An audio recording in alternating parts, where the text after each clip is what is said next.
Hello! You've reached Dee Dee's voicemail. I cannot come to the phone right now because I'm in Prince Edward Island. Welcome to our Prince Edward Island vlog. We're just resting for now.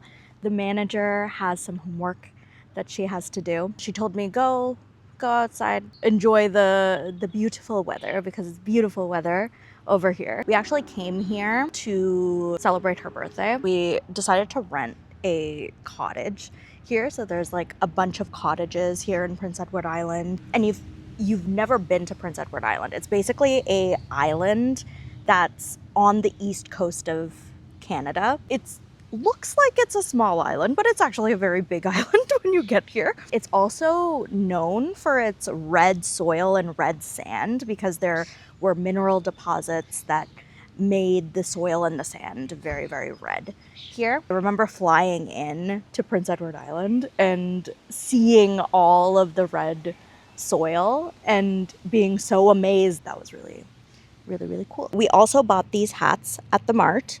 We decided because it's so hot here, we needed a hat, and we saw a bunch of hats there. Originally, we wanted sun hats, but I saw the cowboy hats and I was like, this is a done deal. I must own a cowboy hat. So I got this one with a little horsey on it. It's cute. I came out to leave the manager alone while she does homework because she, studies.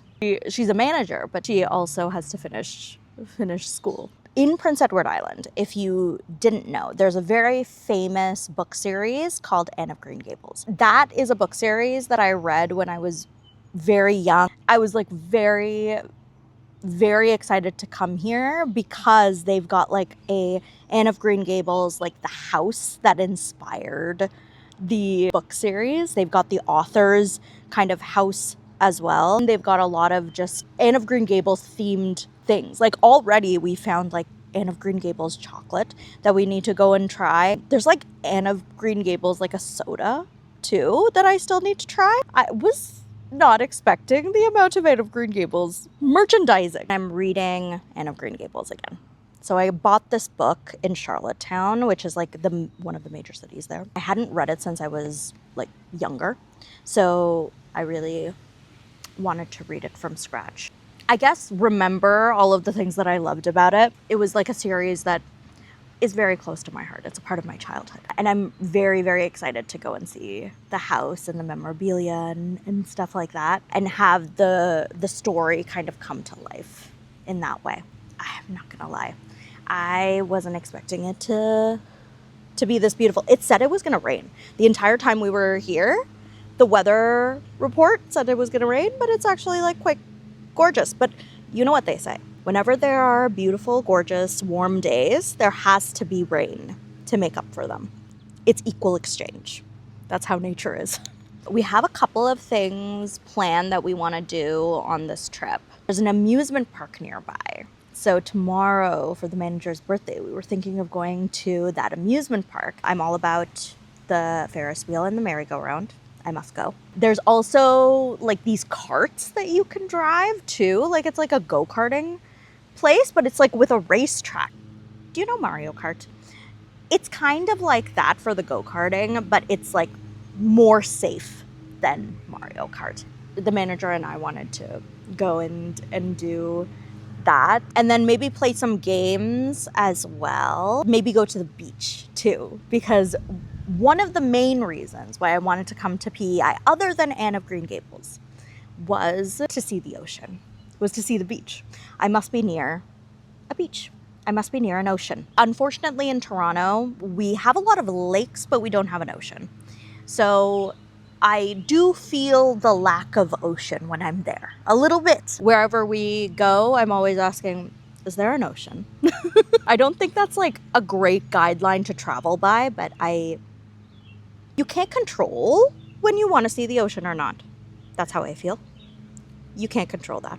If you want to see the ocean, you have to see the ocean. Not have to. It's not necessarily a requirement, but I do like being at least near a body of water.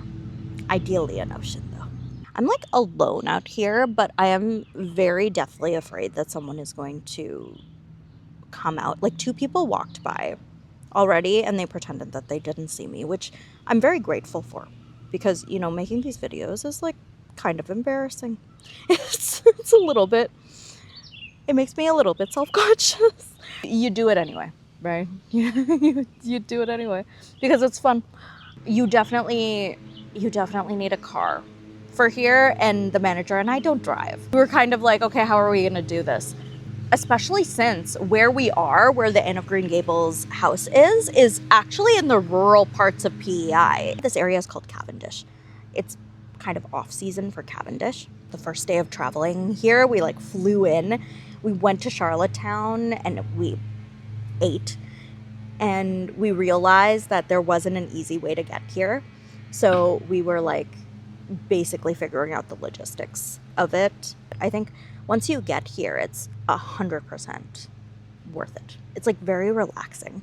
I think there's like two types of vacations that you can have. You can have the type of vacation where you're really, really productive. You're like, I must see this and this and this and this and this. And then there's the vacation where you're like, let's take it slow. I only want to do maybe like 1 to 2 things a day. For me, a vacation is being able to read and draw and watch something and not have to work. That to me is a vacation. If I'm also able to actually go and like explore a place too, that's a very successful and productive vacation as well. I am going to read a little bit of Anne of Green Gables, and I will come back to you shortly.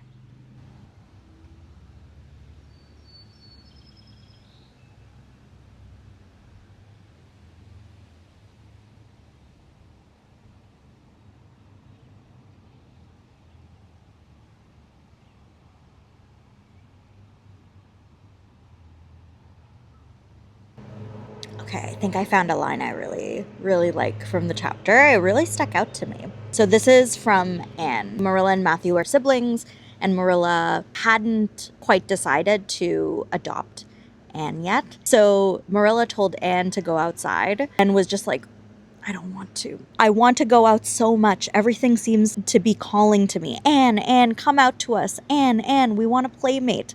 But it's better not. There's no use in loving things if you have to be torn from them, is there? And it's so hard to keep from loving things, isn't it? And that was why I was so glad when I thought I was going to live here. I thought I'd have so many things to love and nothing to hinder me. But that brief dream is over. I'm resigned to my fate now. So I don't think I'll go out for fear I'll get resigned again. What is the name of that geranium on the windowsill, please? She's a talker. That's what makes her so charming, I think, because she has a tendency to just talk about many, many things, the things that she imagines, and asks questions because she's so curious. She is a child, after all, and children have a tendency to have a lot of curiosities about the world. I really liked that idea of, oh, I don't know if I could bring myself to love something if it isn't something that I can have fully. And especially with Anne being an orphan, she was really set on Green Gables, which is the place that she went, which was Matthew and Marilla's home. She was thinking, oh, if I can't have a proper home here, then what's the point in me growing more attached, going outside and falling in love with the scenery? There is no real point in doing that because this isn't my home. It's a very sad thing to think about, but I think it's very realistic as well to not want to grow attached to something if it's not gonna last.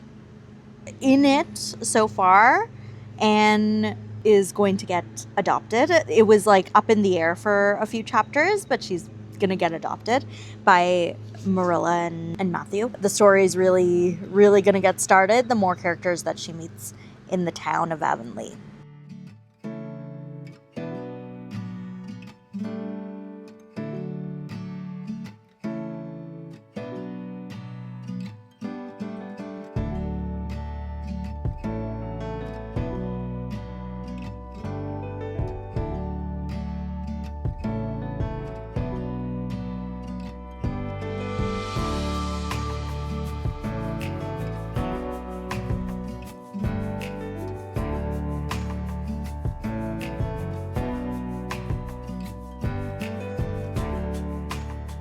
So something that happened recently, the manager and I decided to adopt a cat. She's 2 years old and we're gonna name her Mira. Once we come back from the trip, we're gonna pick her up We were really, really excited to have like a new family member, and she's such a sweet, chill cat. The meeting story was really, really sweet. So originally we were going to adopt a kitten, a 3 to 4 month old kitten. The lady that was a part of the adoption agency was like, you have to come and meet them to see if you're compatible, and if there's any other kitten that you would be more compatible with. The manager and I went. There were a lot of cats and kittens there. I went directly to where that kitten was and where the majority of the kittens were. So I was interacting with some of those kittens, and I was trying to get the attention of the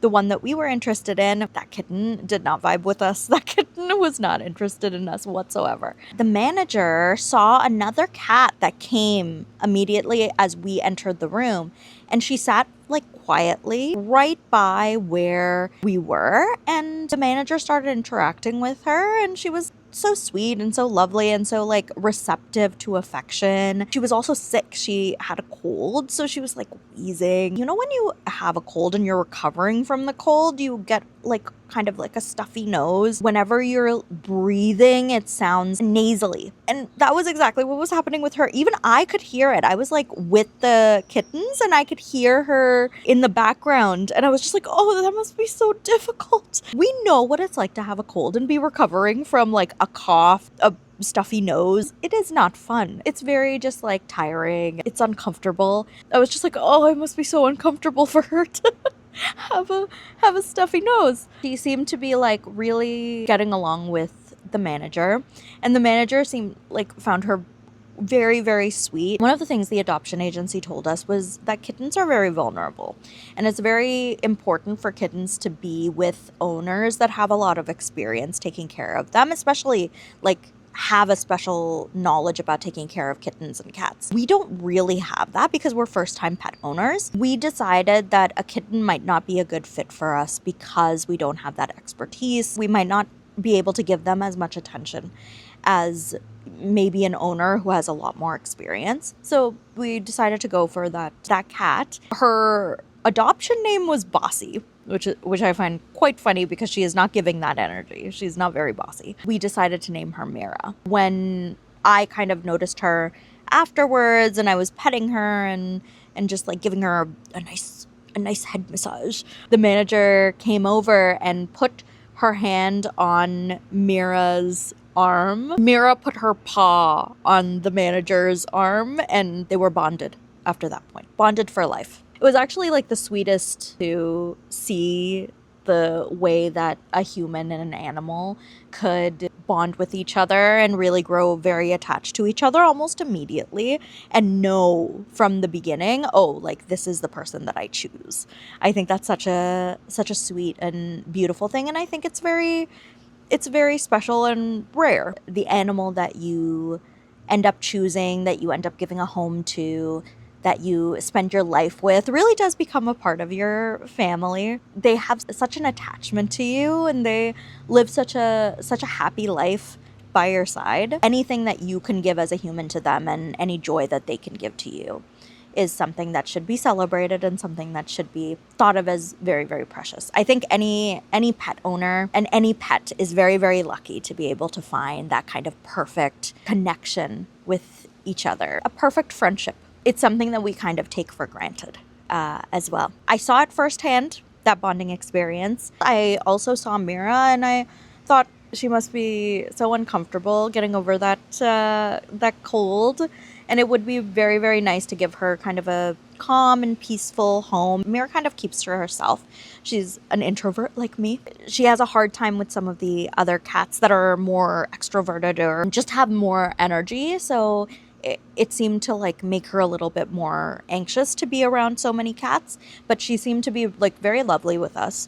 It would be nice to go into a home where it was peaceful and there was just us there, a place where she could kind of live quietly and comfortably. Not a lot of people adopt older animals. They usually do want the babies. They want the kittens. I think that's quite sad. When I was looking at the kittens, I was just like, you will always have people that are interested in you for the cats that are a little bit older that just need a really nice home, a nice safe place to live. You know, owners that love them and care for them and give them the food and the protection and the healthcare and everything that they need in order to live a nice, comfortable life. And I'm glad that I'm able to provide that for a cat like Mira. I honestly see a lot of myself in Mira. I feel like we have a very similar nature. I'm sure that we will sit together on the couch silently looking out the window.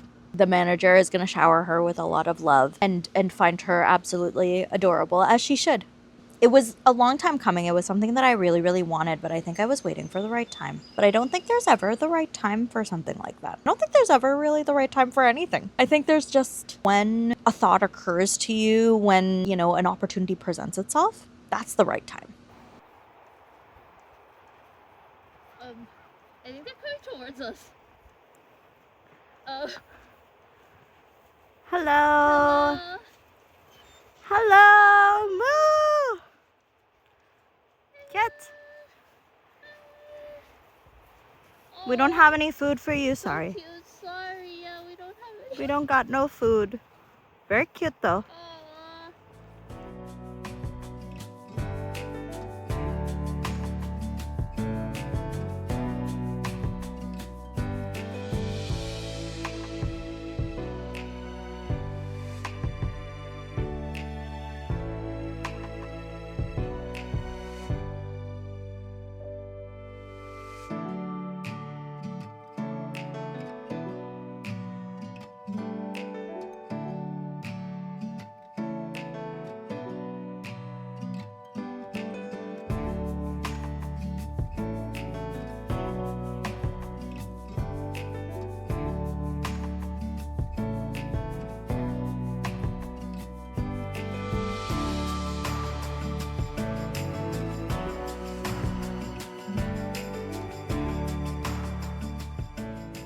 Just to show you how much I'm into Anne of Green Gables, my wallet is an Anne of Green Gables one.